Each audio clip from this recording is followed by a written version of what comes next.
திருவள்ளுவரின் வழியில் வாழ்ந்து வாழ்வின் உன்னத நிலையினை அடைய திருக்குறளோடு நாம் என்னும் இந்த நிகழ்விலே இணைந்திருக்கின்ற உங்கள் அனைவருக்கும் முதற்கண் வணக்கம்.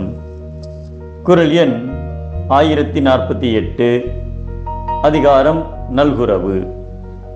நேதாஜி சுபாஷ் சந்திர போஸ் அவர்களுக்கு முன்பே சுதந்திர போராட்டத்தில் துப்பாக்கி பயிற்சி கொடுத்து 6000 இளைஞர்களை உருவாக்கிய மாவீரர் திரு நீலகண்ட பிரம்மச்சாரி அவர்கள்.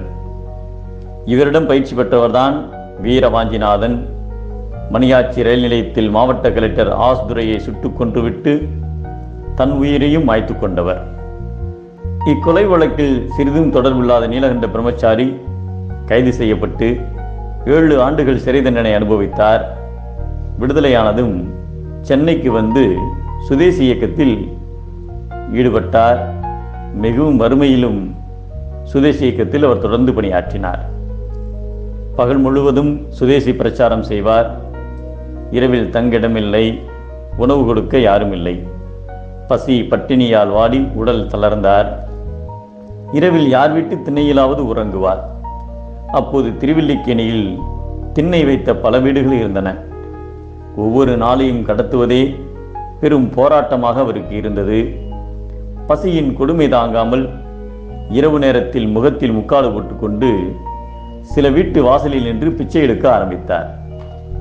அப்படி பிச்சை எடுக்கும்போது ஒரு நாள் யார் வீடு என தெரியாமல் ஒரு வீட்டில் கூனி குறுகி நின்று பிச்சை கேட்டார்.